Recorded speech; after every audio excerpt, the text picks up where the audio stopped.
Hi and welcome to The Middle. I'm Holly as a party. And I'm Jordana Levine.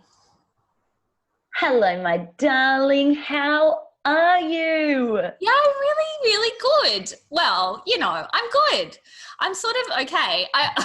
I'm feeling very Question mark. I'm feeling very retrograded right now. This Mercury retrograde, Holly, has been so intense. And I'm the first person not to make a big deal about it because I never want people to fear it and be scared of it. But fuck, I'm getting a whopping. Talk to me about what's been going on for you. I think, look, just so you know, my sun, my moon, and my rising are all ruled by the planet Mercury, right? So I'm totally That is so fucked up. I know. I'm totally governed by a planet that is dormant at the moment. So its function and the things that it controls, which are all of my signs, are not functioning. But what's been happening for me, I've had a few technological issues and stuff, but it's actually the beautiful parts of Mercury retrograde that have been really overwhelming for me. I have just been feeling everything so intensely. And although that's not a bad thing, I've just been give a gal a break, Have you been the same? Up in here. Well, I mean, we chatted about this a couple of days ago where I got on the Vox because I was feeling so angry, unjustifiably so. I'm on a holiday with my husband, we're having a lot of fun, and I woke up and I was fucking raging. And I was like, George, please tell me I'm not the only one that's so angry because it's been the same. We've had a couple of transportational glitches. So we got a fine with our hire car because there was a big scratch on the front of it, but it wasn't us that did it. We just hadn't checked the car beforehand and noted the scratch. Bad. 200 pounds later, right? And I'm looking at Trent and I'm like, pounds. Yeah, it's like $400. Yeah. So I'm looking at Trent and we're just laughing through it. And he even said last night, he's like, I've not heard of this Mercury thing ever before. And all I'm hearing about, I'm like, but you're married to me. That just goes to show how much he listens. And he's like, it's all I can hear about now. And it's all that I'm seeing in everything. He's like, there are people that are impatient. And last night we literally were at this restaurant eating, because that's what you do at a restaurant. And he had this conversation with me. I know we're being really out of control on this trip, guys.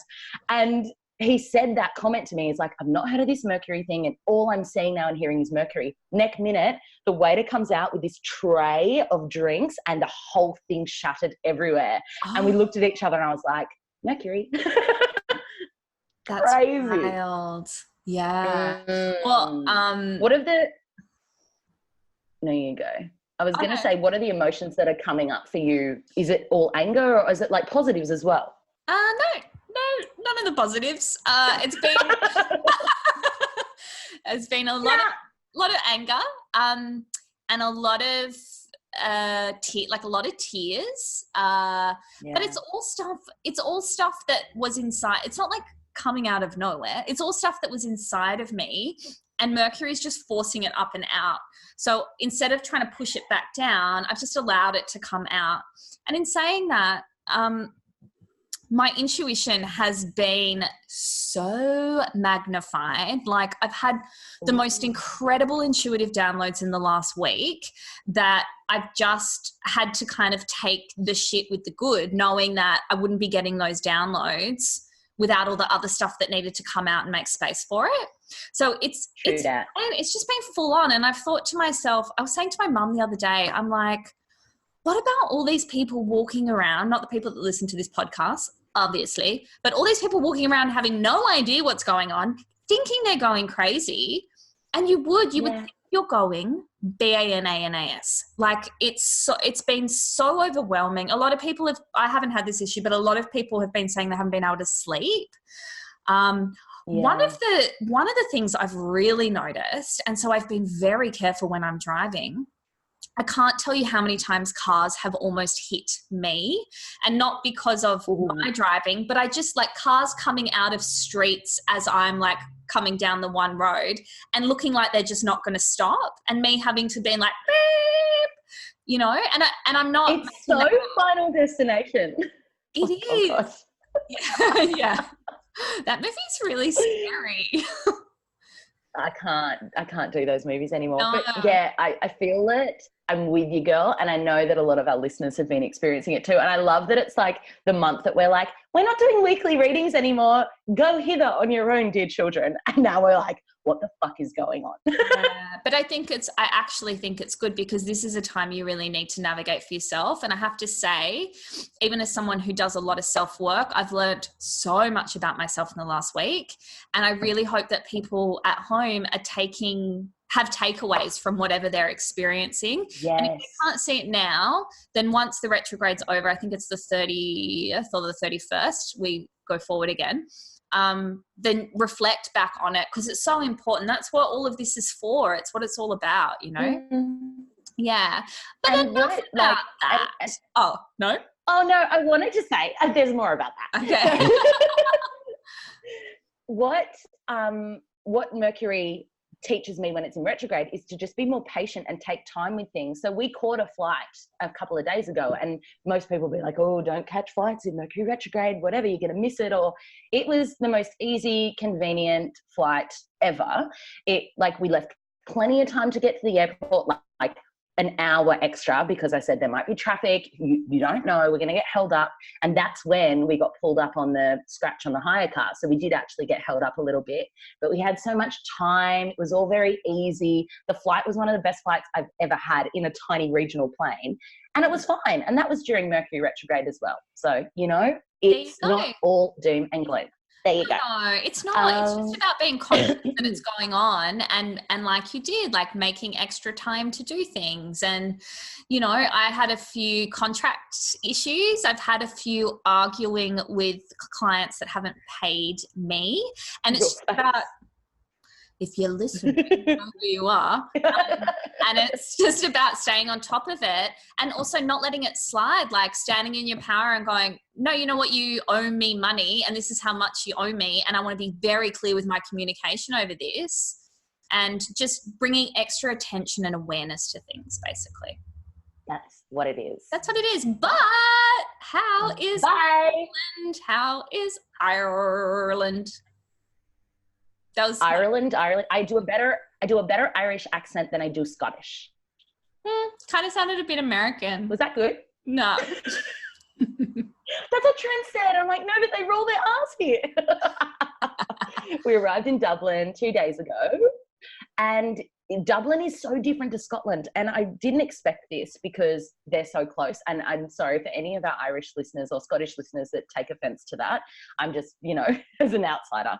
Oh, it's like saying Australia and New Zealand would be the same. Totally. And it's not. It's very different. We're going into the countryside today, which I'm really excited about. We're going to visit Galway, which Ed Sheeran sings about, my pretty little Galway girl. And tomorrow we had the shortest time in Ireland, probably didn't give ourselves enough time to see all of its magnificence. But we fly to Ibiza tomorrow. So hence why we're doing the podcast today, because I don't know what I'm going to be like in the next couple of days in Ibiza town. Are we recording anything while you're in Ibiza? No, we'll end up we'll record when I'm in Mallorca. We'll record when Ibiza has been done. Oh, Mallorca. Yeah, I'm so excited. And then talk to me. Oh, no, we've got this weird overlap. It's a bit funny, isn't it? It must be the global nature of this podcast. No, one of my best friends bought a house in Menorca, which is the next island over. Oh, maybe we should visit Menorca because we have 2 days on the other side of Mallorca before we fly home. So we're looking at where to go in those 2 days. So listeners, if you have any suggestions, we've got to get from Spain to back to Glasgow, and we've got a 2-day little window of stuff to do, but we don't want to spend that day traveling to other places. We kind of just want it to be as close as possible, you know. Well, I mean, Menorca looks beautiful, but I don't know how different it is to Mallorca. So I don't know. I've never been. So if anyone, listening knows, let Holly know in the FB group. Watch this space. But I attended in amongst the 9 whiskey distilleries that I visited in the last week. Look, they've been great, and I can't wait to teach you all about whiskey in an upcoming episode. It's been wonderful. That said, it's been very much for Trenny. Those listeners who don't really understand why I'm all about the whiskey at the moment, Trent is going to open a distillery. So this is his work, but also his greatest joy and pleasure. That's what he says every time. He's like, research, and then he takes a little sip of his fucking 27th whiskey of that day. It's great research, don't get me wrong. That said, after a couple of days in Edinburgh, I'd noticed that there was an exhibition on at the National Museum called Body Beautiful. And it's all about celebrating diversity on the catwalk. Ooh. And George, it was brilliant. I was like, Trent, we are going.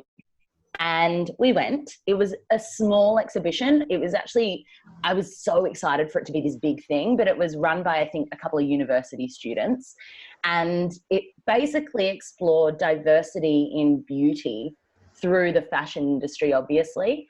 Now, when I think about diversity in beauty, obviously my lens of focus is through body image, and it's something that I'm totally passionate about and talk about, and it's been my personal experience in terms of how I relate to beauty through fashion, so body size. But this exhibition looked at everything from able-bodied people to people with maybe a hearing impairment or vision impairment to there were people, obviously cultural diversity and race, to age and having like older women represented on the catwalk, to representing different gender diversity. So it was all diversity, not just the standard that we get presented with body image. And it was really cool to see that there are big brands out there that are slowly but surely making changes in the models that they are booking to represent their clothing. So it was really, really fucking cool. And it made me think differently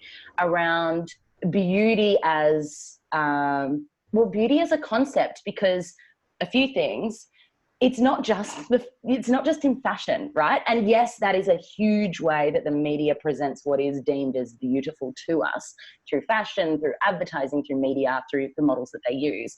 But beauty is so layered, and it's so much deeper than that as well. So I just had this whole fucking experience with what is beauty to me, and, you know, what has been my experience of beauty growing up, and is it, you know, a bad thing to want to be beautiful? All of this stuff. It was really interesting. Yeah, well, that's a good question, right? Like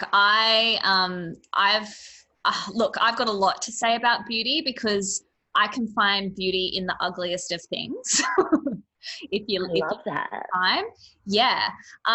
But I think that there's so many different ways to look at what's beautiful. But for me, and I'd love to hear what you think about this, is I always measure beauty less by the aesthetics of it and more in the way that it makes me feel. Like, for me, beauty is a feeling. Do you agree?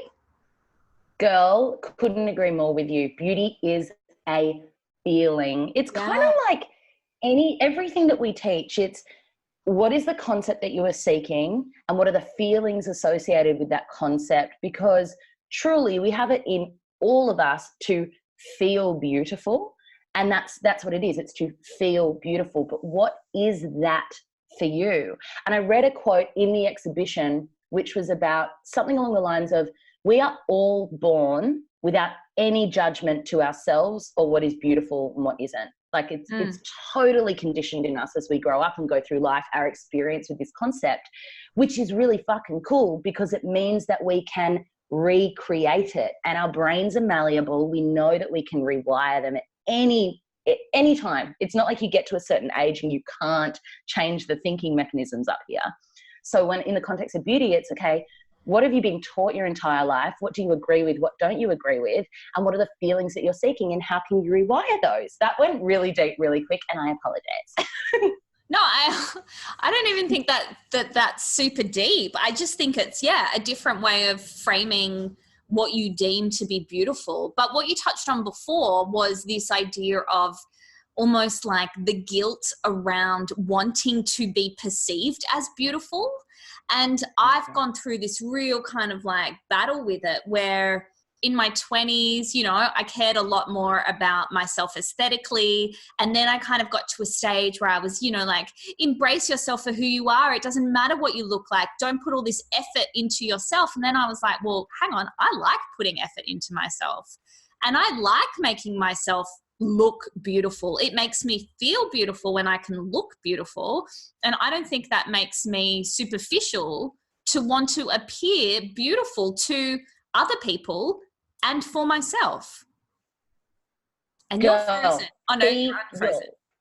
Oh no, I was just like really paused then with like you're making sure you don't interrupt me. Oh, totally. No, I love that you went there. It is something that I've been grappling with a lot this year, and I've done a lot of work with Zelly, our kinesiologist, on this, and this idea that, especially when you're working in the areas of self-love and personal development and these sorts of spaces, of course it is a matter of loving yourself and being happy and accepting of yourself, regardless of how you physically appear. Abso-freaking-lutely. That said, should you feel better about yourself wearing a full face of makeup, or, you know, getting your hair done, or buying that beautiful outfit because you feel like a fucking goddess in it, go for it. And I say this all the time, George, there are far worse things in the world than a woman who can look at herself in the mirror and actually like what she sees. And if that means that you are putting more effort into your physical appearance because it makes you feel good, then fucking go for it. We can be so critical, George. Oh, absolutely. Yeah. And also I think it just affects the way that you respond throughout the day when you're feeling really good about yourself. Like, I know if I walk out of the house and I look, and let's be honest, like, I can put a lot of effort into how I look and still not think I look beautiful on some days. I mean, it's such a, see, even now I'm like, oh, is it so bad to say that you look beautiful? You know, like, it's this whole ego thing, right? It's like, is it okay to want to look beautiful? Is it okay to say I am a beautiful person? I don't know. It feels weird. But yeah, like, walking out of the house, I can try and put effort into what I think is going to make me look beautiful and not really look any different than I did the day before when I thought I looked beautiful, and still not find beauty in myself. When there's people in the world who maybe put no effort into their appearance whatsoever, but simply by the way that they interact with me, or the way that they show up in the world, or the way that they're passionate about something, you know, whatever it is. And I just find that so attractive. And then when you start to pick it apart and you're like, well, hang on, I guess aesthetically there's nothing particularly special about that person, but they're so beautiful. It's an experience of their energy and their essence and their soul. And I mean, it's a fucking cliche, but it's so true that it's inner beauty, right? It's how you show up in the world, your intention behind the things that you do. Like, beauty to me is how somebody makes me feel, like that they've got a beautiful presence, you know? And in that regard, it's totally energetic. It's kindness and humor and, you know, wit and being a little bit cheeky or whatever. And I guess that's the other thing. It's very, is it subjective or objective, where it's like a personal experience? Subjective. It's subjective, right? So what's beautiful to you, Jord, in a person or in an object or in an experience is actually likely going to be very similar to me because we're the same person, but there's going to be variables. There's going to be differences, you know? And that's the other thing. It's like your personal interpretation of what beauty is and what that means. Why do you think we've got this shame or taboo or stigma around women either owning their beauty, wanting to be seen as beautiful, or just saying, yeah, I feel beautiful today, or I am beautiful? What is that? I guess it's about being humble and modest, and we're told that if we're neither of those things, then it means that we're egotistical. Maybe, I don't know. Yes. Maybe it's like old school teachings of like, to be a lady is to put yourself together but not look like you've put any effort into it. I'm not sure. I think it's also like a very Australian tall poppy syndrome thing as well. It's like, well, let's not talk ourselves up and let's not put effort into making ourselves look more beautiful than we are when we first roll out of bed, or that's too much effort? I mean, I actually don't know. I don't know. What do you think about those suggestions? Yeah. Oh, I'm so glad that you brought tall poppy syndrome up, because I'm so passionate about it. I agree.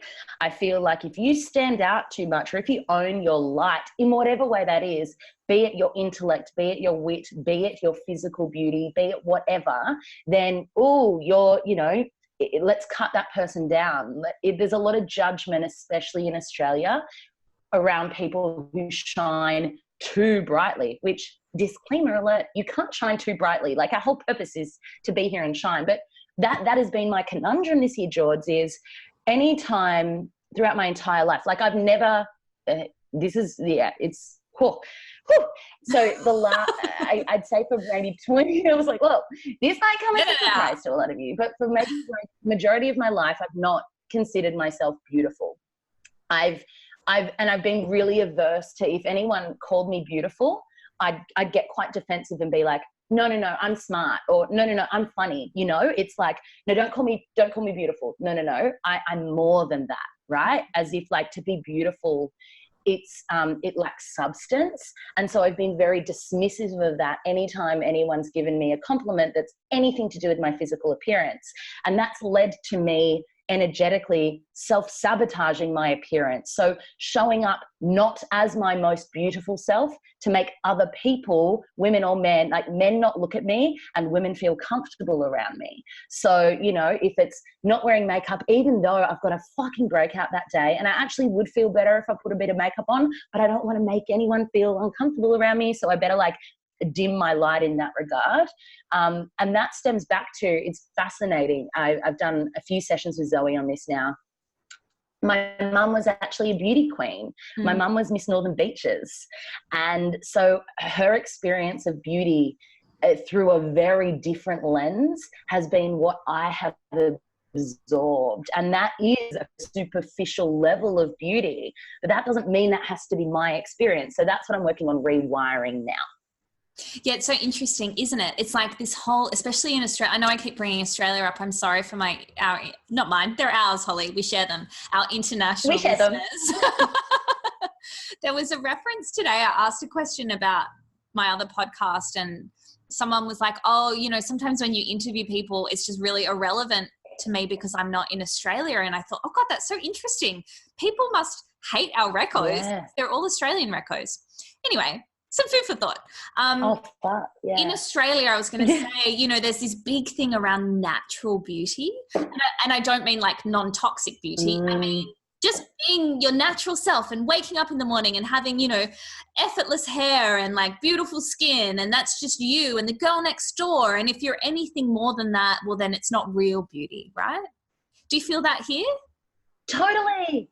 Yeah. Yes. And so I see, yeah.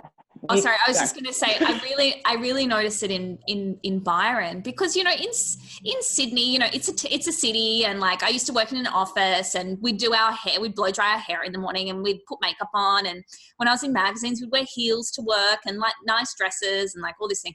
Anyway, I mean, that was a very formal life, but in Byron, it's very much about like the more low maintenance and low key you are, the more beautiful you are. And like to even put on some concealer and mascara is like putting in too much effort. And so I went a few weeks around here, no mascara, no tinted moisturizer, letting my hair dry naturally. And you know what? I didn't feel that great about myself. And I thought, oh no, that's not the kind of beauty that, like, if I don't feel beautiful, I don't radiate beauty. So what's the point? Totally. I totally get it. What to you are the feelings of beauty? So when you're wearing your mascara, your concealer, or when you're blow drying your hair, like how do you feel in that moment? What are the feelings you're seeking, Jord? That's interesting. Okay, because I think there's two ways of looking at this. It's like, how do I feel when I'm beautiful? And how do I feel when I see beauty? And I think they're different. So I'll start with how I feel when I feel beautiful. When I feel beautiful, I don't know how often I feel beautiful, but when I do, I feel confident. I feel relaxed in myself. Like I feel like I can just relax and be me because the outside's taken care of. Oh, is that terrible? No, it's honest. Oh, okay. Yep. I feel lit up, like elevated in a way when I feel beautiful. And I also feel like if I feel beautiful and confident within myself, there's almost like this warmth and kindness and generosity that comes through me from that space. And that's quite interesting. I haven't really thought about that before. Something to ponder. When I see beauty in other people, it has a very similar feeling, but I find it so enticing and so magnetic and attractive, and I just want to know more about that person. And there's this kind of like fascination or enchantment that happens. And the best way I can describe this is with men that I've dated. And, you know, you are very lucky to have a very handsome model-like husband. But many men I've dated, they've all been beautiful men, but very average looking, a lot of them.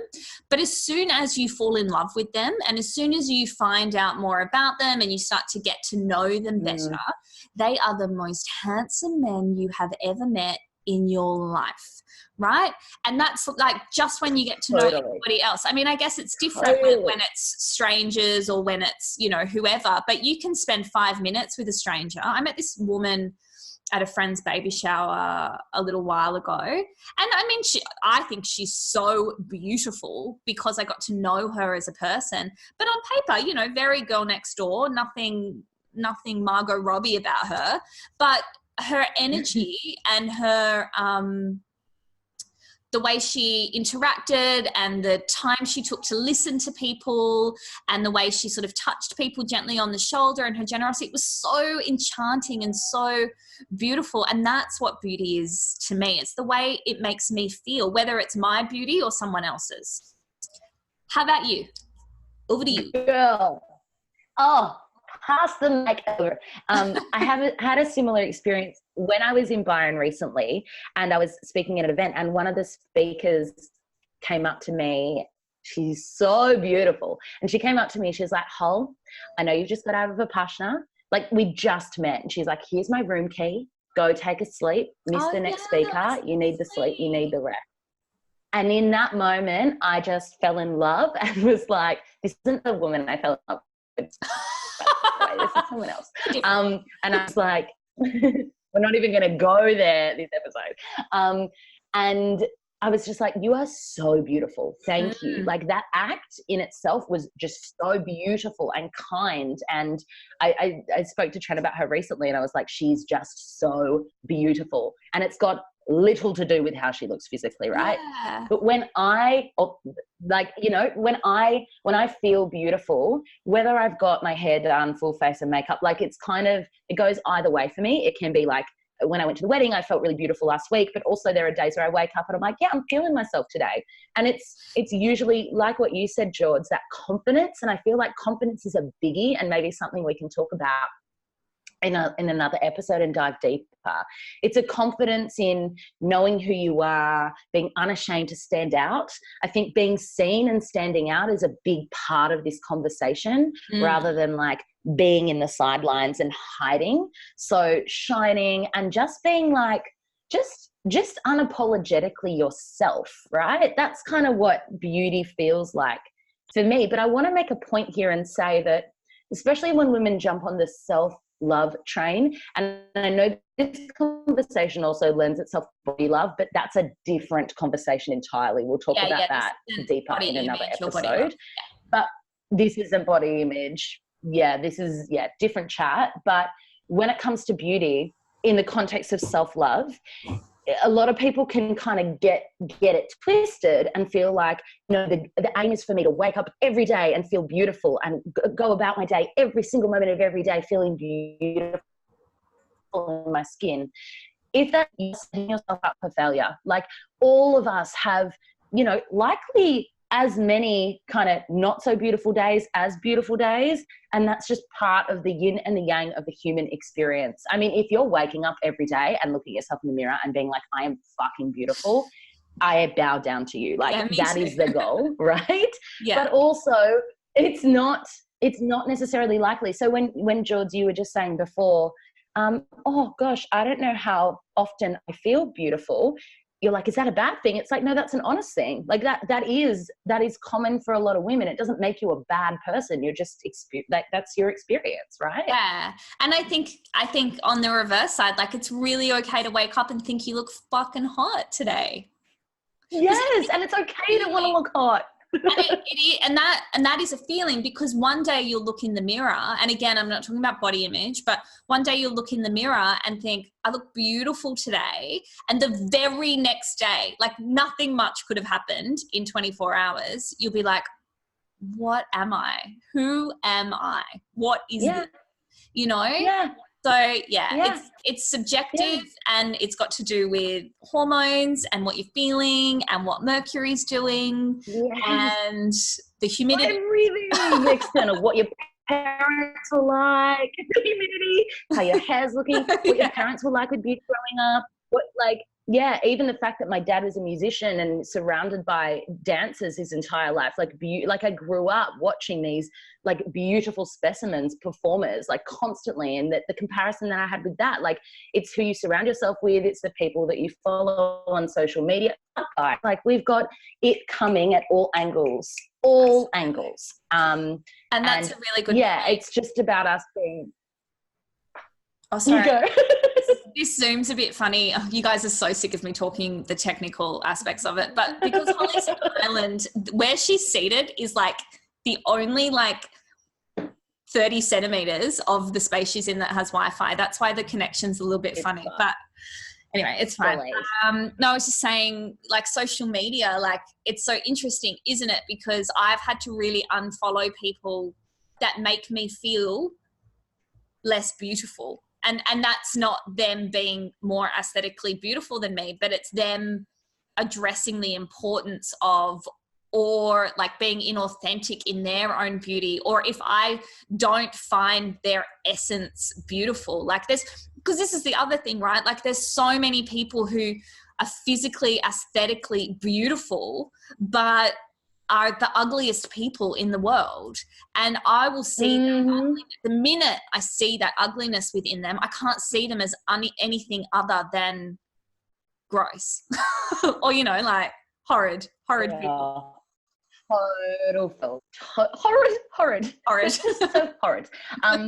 I want to touch on what you said just then about like authentically beautiful. And I think that's another key to beauty. It's being authentically you. Right? Showing up as your authentic self, however that looks. If that's piercings, if that's tattoos, if that's like however you choose to express beauty on your physical or within, and it's authentically you, then that's goals, right? It's whatever your expression of beauty is. I love tattoos and piercings, can I just say? I think they're fucking hot. Yeah, I do. I like them too on other people. I'm trying to get my tattoo removed right now. Guys, if you know the tattoo. Yeah, I can show it to you if you want. Holly, I think you are so beautiful. I tell you that all the time, but I do. You got such a beautiful heart, but you're also beautiful to look at. So I get to look at you while we're doing these recording. I feel the same about you. You're just always so well put together, and you know that's not true. You see me wake up before.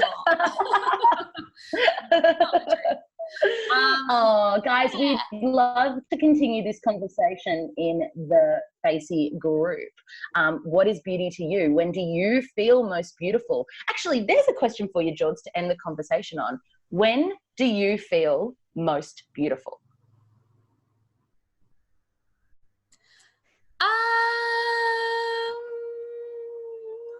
I don't know. Shit. Sorry, that was an anticlimax. I feel most beautiful and I don't know, actually. Wait, what about you? Can I answer for you? Because I feel like my answer is going to be similar to you. Okay, sure. There's a few things that I've noticed. While I've been traveling, my skin hasn't been its best. And I've noticed that I feel beautiful when I have really beautiful skin. Like when my skin is glowing and it feels healthy. Like that's one of the key things for me when I feel my most physically beautiful. It's to do with like the glow. But the glow comes from how you take care of your skin and taking your makeup off before bed. Yes, I know.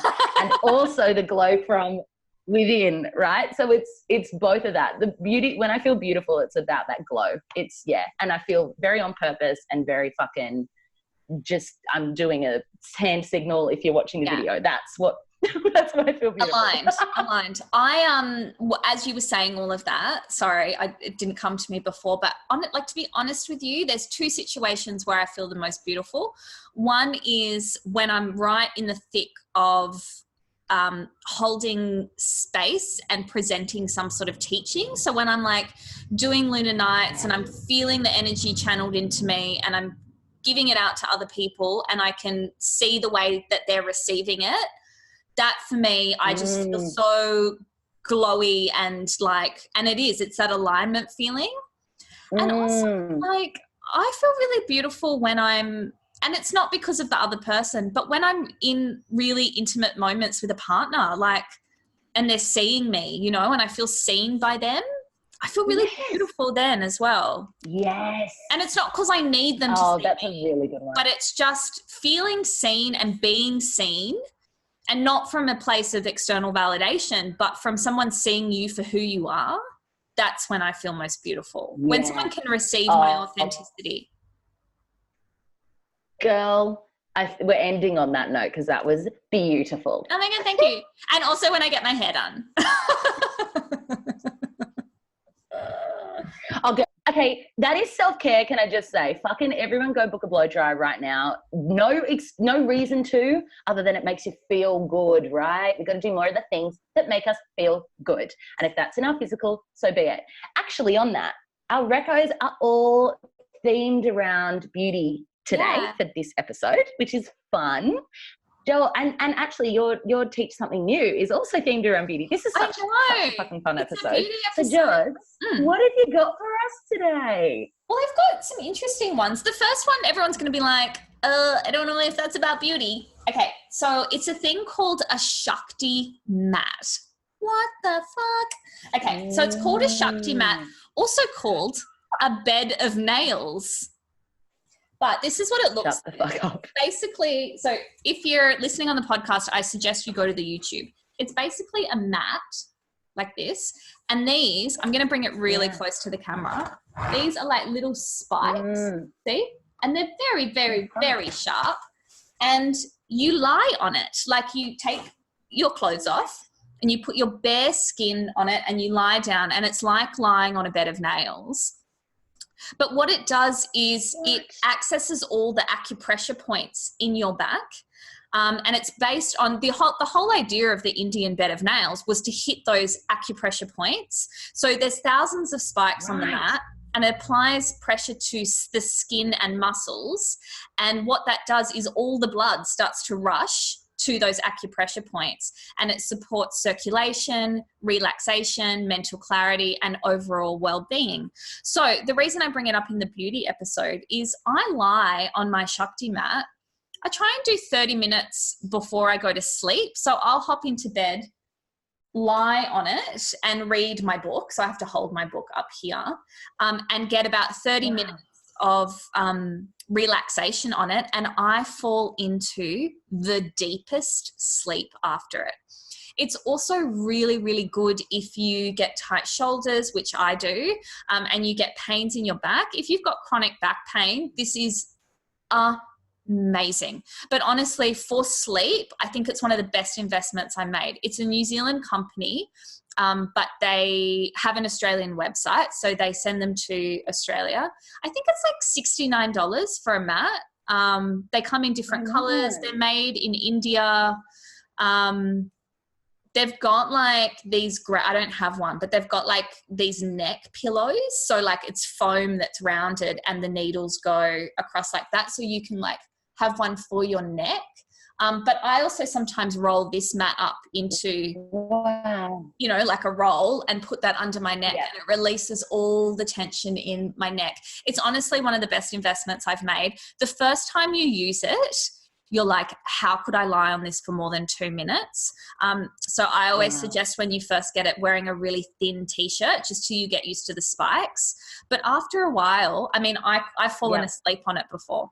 So I could just lie on it. What? Yeah. It's really amazing. I highly recommend them. But go to the website. The website is shaktimats.com.au, and it tells you all of the benefits on there. There's heaps of benefits. It tells you how they're made, where they're made, and there's a few different colors. I've got the green one, but they come in black and red and orange and purple. Yeah, they're really cool. So that is my first reco. I love that one, George, because I've always seen them before but never really understood what they are and what they do. And I was like, oh, it must be just some gimmick yogi thing. But now you've sold me. I'm like, get me a Shakti mat. It's not a yogi thing at all. When I used to, back in the day, when I used to do soft sand running down in Bondi, my calf muscles would get so sore after a soft sand run. So I'd come home and rest my calves on it, and it would loosen all the muscles after my run. Yeah, they're really...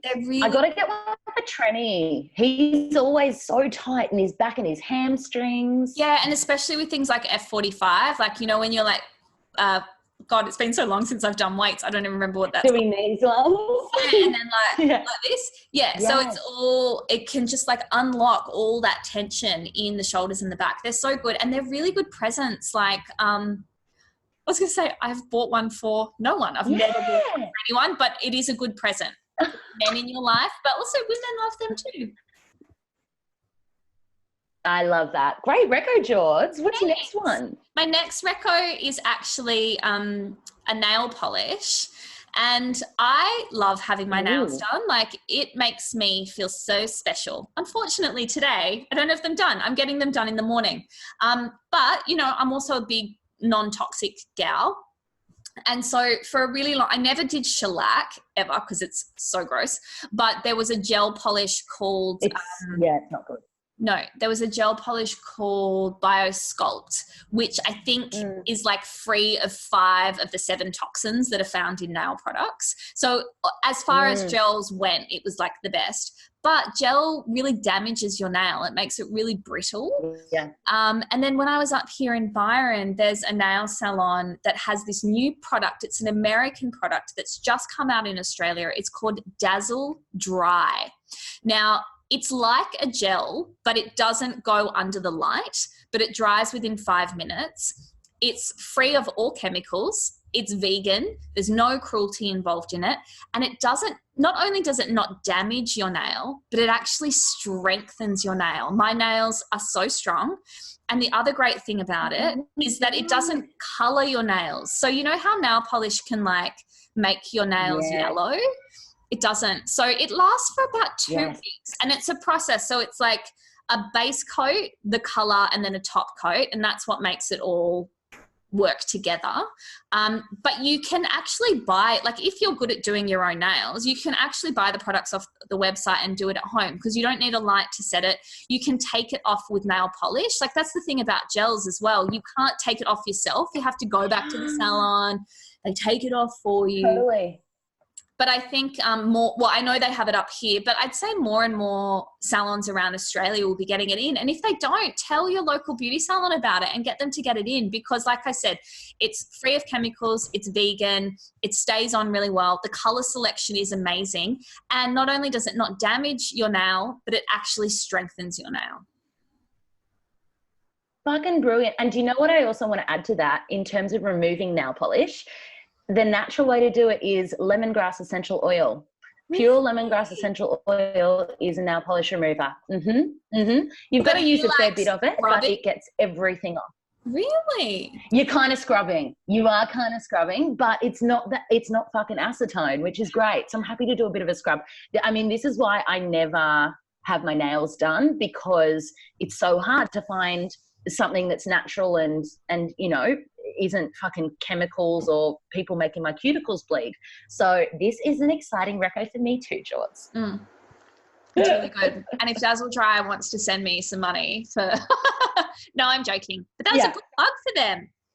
Dazzle Dry. That was a great plug for them. Dazzle Dry. Dazzle Dry. Dazzle Dry. Thanks, Dazzle Dry. Be dazzled by Dazzle Dry. Holly, what are your beauty recos? Well, first cab off the rank. I thought I'd share with you all some of my favorite natural makeup brands, because natural skincare is one thing, and natural skincare we can talk about forever. There are so many amazing brands doing amazing work in the world.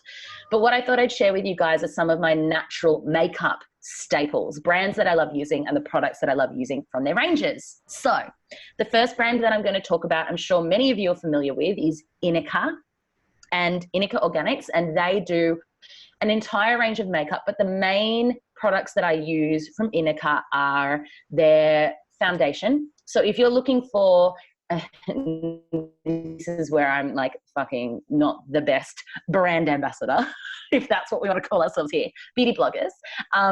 If you're looking for a really light and dewy foundation, one of their foundations is really great, but I forget what it's called. And I had a look at my bottle this morning, and I've used it so much that everything's gone, from like the fucking label's gone. So I can't even tell you what it is. Holly, have you heard of this thing called Google? Yeah, I have. Hang on. It as well. No, I'll look it up. Okay, so you look up. Okay, so the Inica Organic Foundation is the one that I use every single day. I use the lighter, I have a light colour, the cream, and I have the darker colour, the honey. I use honey on my face for colour, and I use cream under my eyes for bags under my eyes and as a concealer. Because, fun fact, friends, concealer and foundation are the same product. Concealer is just a bit thicker. So you can actually just layer your foundation as concealer. That is a life hack. Okay, it's just called Organic Liquid Foundation. That's the one. So great. I also use any of the eyeshadow palettes. They've got really nice palettes that are gold, shimmery, and brown colors, which are, you know, that natural Byron Bay glow that we're all seeking. Not. I rarely wear eyeshadow. I only wear eyeshadow on special occasions just because I can't be fucking bothered to do my makeup. But they do great palettes. And also their vegan long lash mascara, which I'm showing right now. Now, this one, I'm actually going to do a live beauty blog tutorial. This is a new, I know, right? Look at me go. Except my face is really small in this, so let's hope I get my eyes. This is a new formulation of theirs. It's just come out, I think it was the end of last year. I don't know if you can see the difference there. Oh my God, can. Holly. Can you? You've got a new career. Yeah, that looks amazing. Oh, it's like a former life thing. So their vegan long lash mascara is really great, just for everyday wear. Then when it comes to blush and highlighter, I highly recommend Ere Perez. So E-R-E and then space P-E-R-E-Z. And they do a beautiful vanilla cream highlighter. So you apply that on your cheekbones, the tip of your nose, and under your eyebrows for that dewy everyday glow. And their bronzer is really great as well. Yeah. Then, can I ask you a question about their bronzer? Because you recommended it to me, and then I went into the store to try it. It's so dark, Holly. Even the light one is dark. How do you use it? Oh, so I use it really, really lightly. The brush that I use, because always use brushes as well. And this, I know that's really hard to believe that I'm like a full-on makeup girl when I'm so low maintenance, but just these simple tips can make such a difference. So the makeup brushes that I use are from Eco Tools. They're all vegan and natural and cruelty-free. And so the Eco Tools has a bronzer brush, and I will lightly like get, I should have it here. I'll lightly get a little bit of bronzer, and then I actually like tone it down on the side of my hand. If you guys are listening to this, you can see the actions that I'm doing on the YouTube. And then that's when I will like slowly just, so the key with bronzer is you just do a 3 on the side of either of your faces. So 3. Okay, but you've really got to take it off. Because you got to take it off. It's so, I tried a bit in store, and she was like, whoa, the lady in the store. She's like, oh my God. No, if you do a dip and slap, that is not okay. We need to just minimize the bronzer on the hand first. Yeah. And the piece de resistance, guys, is, and I showed Jod this when I was staying with her once. It's so 100% pure, and it is their... Wait, that's the brand name, guys. That's the brand name. 100% Pure is the brand name. Yeah. And it's their fruit pigmented lip butter. However, I'm going to show you guys again. You can use it as a cheek tint as well. So I've got nothing in right now, my lips. But watch this. So it's like a really beautiful color just for every day. See that? But then watch this. I'm just going to apply a little bit to my cheeks here. Let that blend. See how I've got colour in my cheeks as well? Yeah. So it's a 2-in-1. You are such a good beauty blogger. I can't believe it. Yeah, I used to enjoy doing all of this stuff when I was younger. So full face in just a couple of products, and they're all natural and they're all very reasonably priced, and they all make me feel real beautiful. So really enjoy your beauty shopping, guys. I'm going to go really rogue here, and I know I've already given my recos, but I'm just going to, while we're on the topic, I just want to share the brands that I'm using to match the ones that you're using. Okay. So, please. I spoke about the foundation I used in a few episodes ago, which was Ellie Far's. But I have also used the Nicka one, and I'm with you, Hol. It's really good. I found it a little bit like, sometimes it made my skin feel quite dry if I didn't really oil and moisturize after it. So sometimes I'd mix a little bit of oil with the Inika foundation when I was putting it on. Great idea. Yeah. Something I love, and actually I love all of their products, is the RMS range, and you get it from Mecca. RMS is great. And they come in little pots, and I use the Uncover Up, which is a concealer, but you can use it as a foundation. But what I tend to do with it is I use Zincredible, the tinted moisturizer UV protection that I mentioned a few eps ago, and then I just use like the RMS concealer like just near my nose where it gets a little bit red, and a little bit on my chin, and a little bit under my eyes, and wherever there's bits of redness, but so I don't have to cake my whole face in it. And then the other thing I love from their range is that they've got this lip to cheek range, which is like you're 100% pure. And the color I use, you can't really see it at the moment, but it's called Demure, and it's like this really beautiful pink. And so I just put a little bit on my cheeks and use a sponge to like blend it in. And sometimes I put a little bit on my lips as well, and it just gives you this like bitten kind of look on your lips. Yes, I love that. Yeah, and they're really beautiful. They've got lots of different colors, and I think the pots, maybe it's like $50 a pot, which sounds super expensive, but they last forever. Like maybe I buy like it twice a year, maybe. So maybe like 6 months. I've had this for like 4 years. It's probably past its use by date. I've had it that long. I'm showing the 100% Pure pot, guys. Like because you're only using a little bit, and like a little bit goes a really long way. A really long way. And then the last thing I wanted to mention, because I've really struggled with mascaras. I've got very long lashes quite naturally. So I like to use mascara for a bit of a curl and colour, because my lashes are very light because I'm quite a fair gal. And the latest one I'm obsessed with, it's actually a Byron Bay company. It's called Eye of Horus. And their entire range of eye stuff is phenomenal. I bought the other day, and I'm not very adventurous when it comes to makeup at all, but I bought an emerald green eyeliner. And it is... That's right. How did it go? So good. I tried to take a photo, but it was already dark and the lights in the house were weird. But I was wearing an emerald green dress, and I had emerald green eyeliner on my top lids and a little bit sort of on the waterline, and really smudged it in, and it made my brown eyes pop. And I had the Eye of Horus. I think it's the Goddess mascara. It's so beautiful, and I think it's got more to do with the brush than the actual mascara. Yes. The brush is brilliant. Yes. It's all about the brush, I reckon. It's so about the brush. I actually am in the market. This one's almost out, so I think I might give Eye of Horus a go. Thank you for that. It's Reco. Really good. You're welcome. Well. Sorry, I just threw some extra at you. No, I love that. Bonus recos. Yeah. Best.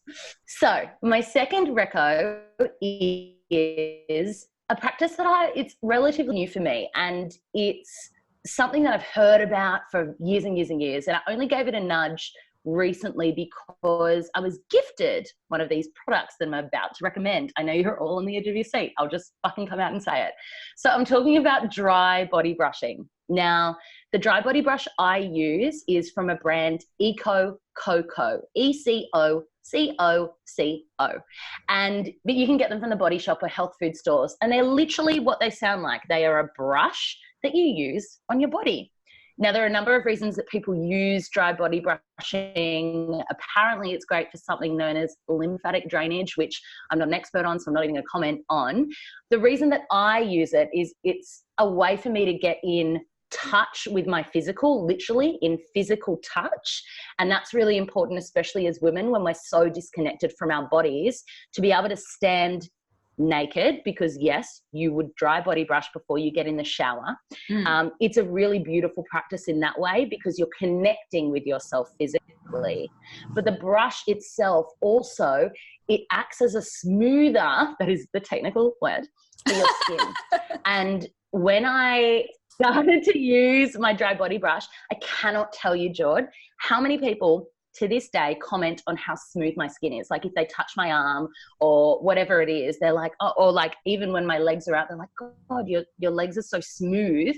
It's the dry body brushing. It's amazing for the physical benefits, but the reason that I do it is a self-care practice and a body love practice for me. So I make it like a ritual. Before I jump in the shower, I'll put on my Femme Feels playlist. And I'm actually in the process of creating a body love one. Yeah, stand by.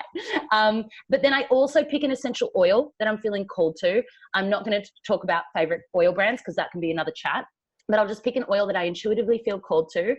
I'll pop it a couple of drops on the brush, and that will last probably a week, to be honest.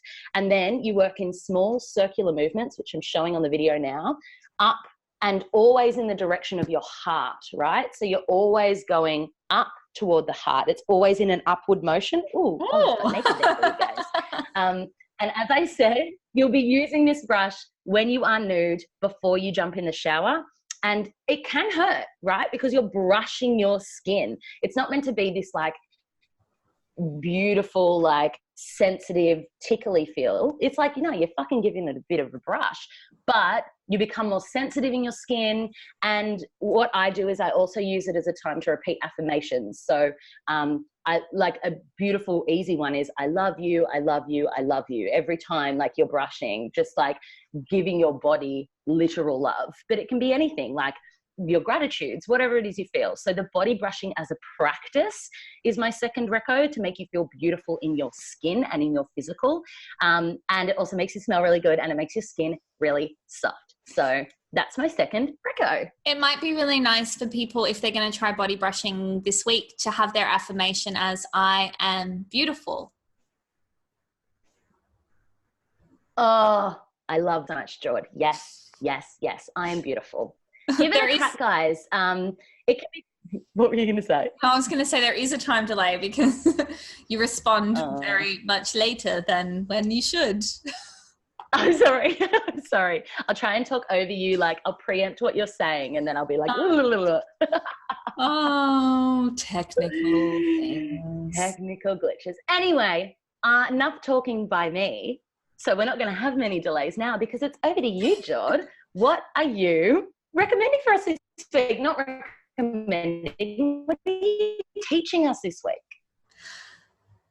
Well, I'm teaching you all about LED light therapy, which sounds cray-cray, but yeah, I've been doing it for the last 2 weeks and I'm so in awe of not only the aesthetic skin benefits of it, but also there's a lot of like mood benefits to it as well. So I'll talk about all of those, but I just want to be really upfront from the beginning and just let you know that the reason I started trying these LED light therapies was because there's a business up in Byron that offered me 3 complimentary sessions. And that's the reason I went to go and try it. And I fell in love with it and I ended up buying an unlimited monthly pass to do it. Oh my God.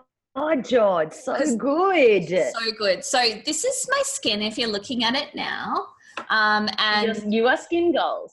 it's glowing. Honestly, like, I'll tell you about the treatment in detail, but basically what happens is, and the company that I did it with, they're in Byron Bay, but they're also in Melbourne. So if you're in Melbourne, I highly recommend, because their rates are better than anyone I've seen on the internet, and I Googled it.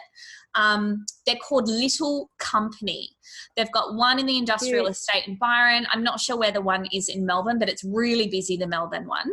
But they have these things in there called light rooms. So they do facials and like all this other beautiful treatment stuff, but they have light rooms, and it's basically these beautiful like cane beds with this LED light machine, which you basically lie back in the bed and you bring the LED screen, I guess it is, like super, super, super close to your face. So it's about, they say to get it as close to your skin as you can without it touching your skin. And I'll tell you more about the actual LED in a minute, but the experience is you lie there with this light on your face, eyes shut. They give you goggles if you want goggles, but I actually really like the feeling of it on my eyelids as well. You just don't open your eyes. And I like being able to see the light through my lids. And then the beautiful thing about Little Company, which sets it apart from all of the other LED light therapy studios, is that they've got these beautiful big headphones that you put on, and they've partnered up with this Melbourne meditation studio called A Space. And they actually have guided meditations on an iPod that they leave there. So good. You can listen to while you're lying there with the LED light on. So they're about 20-minute sessions. And basically, I've been going every day, guys, and I just lie there, listen to guided meditations, get amazing skin, and my day is done. So let me tell you a little bit about LED. And I've brought up Little Company's website because I want to get all of this right. But you guys all need to go on the YouTube, because George's skin is actually glowing. Like, she's not just saying it, it's a joke. Like, I'm blinded over here. So LED stands for light emitting diode, and it was actually originally developed by NASA for plant growth experiments in space, which is crazy, yeah? That's insane. Yeah. So LED therapy works by light, which is absorbed through the layers of skin into the skin cells. This light is then converted into energy, which stimulates the cell to replicate healthy skin cells. So if you have any kind of acne scarring, if you have any kind of pigmentation, if you have any kind of eczema or psoriasis, Holly, it's very, very healing. Yes, very, very healing to the skin. If you have dry skin, if you have oily skin, it doesn't matter what type of skin you have. What it does is, what does it say here? Yeah, it says not only does light therapy oxygenate the skin cells, it also increases blood flow and circulation, which in turn reduces inflammation and the appearance of pores, lines, and wrinkles. So a lot of people get a series of LED light therapy sessions before like big events or like before their wedding. And they say, like, if you want to really see good benefits, to have 2 to 3 sessions a week for like 4 to 6 weeks. Now, ordinarily, it can be quite expensive. Like, I think at the average beauty clinic, you're looking at about 59. I don't know why I'm saying 59. That's such a random number. I must have seen it somewhere, but like $60 a session. Little Company offers their sessions. Oh, wait, I should get this right. They offer the sessions, I think it's like $39 a session. Or if you go at off-peak times, so between 10 a.m. and 4 p.m. on weekdays, which is when I go, it's $25 a session. Or you can get an unlimited monthly pass for $99. So that's basically the cost of 4 sessions for a month's worth of sessions. And because I lead a very privileged life, I can go every day. So I've already paid off that $99 and it's only been 1 week. So it's quite... Shut up. I'm going when I come up next. Yeah, absolutely. You should. It's a really good gift to buy people too. So my Melbourne friends and my Byron friends, little companies, absolutely where it's at. But research LED in your area. And if you have some skin concerns that you're looking to improve, or if you have a special event coming up or whatever it is, I highly recommend it for the benefits to your skin. But guys, there's also other benefits. They say that LED lights, and let me find this. I can't actually find it on the website, but basically they say that the different light that comes through from the LED is also proven to release extra serotonin. So it raises your mood. Yes. It's really good for yes. your mood and for relaxation. And for me, because you can lie there with the guided meditations. And hey, if you're not going to little company and you're just going to your average beautician that does it, put your own phone in and your headphones in and listen to it. It's lying down. Yes. It feels like lying in the sun, but without any of the negative UV rays that you get from the sun. So it's really relaxing. It's really nourishing, and it's beneficial to the skin, but it's also beneficial to your mental health. To your mood. I love it so much, Jord. I've experienced LED treatments maybe 3 years ago. I was getting them at Face Plus Medi Spa, which is in Bondi. So for our Sydney friends, they definitely do LED treatments there. And I remember learning about the mood part of things as well. And there are people who go to have LED treatments specifically for mood, and the skin is just a benefit, like it's just a bonus. So it's just as beneficial to mood as skin. It's not like one or the other. You've got fucking both. It's great. Yeah. I cannot recommend it enough. And honestly, like, I know Holly's being very kind to me, saying that you can see how I'm glowing through the Zoom screen. But honestly, people have asked me why my skin is looking so good at the moment. And it's the only thing I can put it down to. So it works. This is so good. Do you know what? This trip, I said to Trent last week, we were talking about what's going to change when we get home and what are we excited about.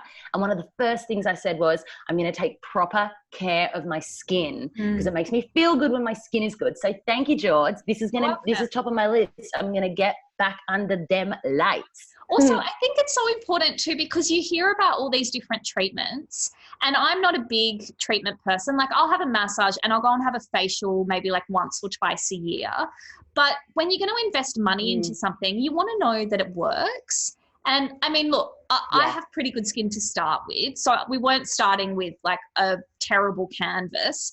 But in saying that, I did have quite a bit of pimple scarring on my chin, because if I do get a pimple, I like to pick that baby, I do. And it scars. And they've almost gone. And like I said, it's only been 2 weeks. So I really, and then the other great thing about it is it enables. I've scarred all up my face because I've been picking. Yeah. It enables the products to absorb better. Yeah, because it's really working on those pores and those wrinkles and those lines. So, yeah, go and get it done, guys. Go get it done. Get your skin done, friends. Get it done.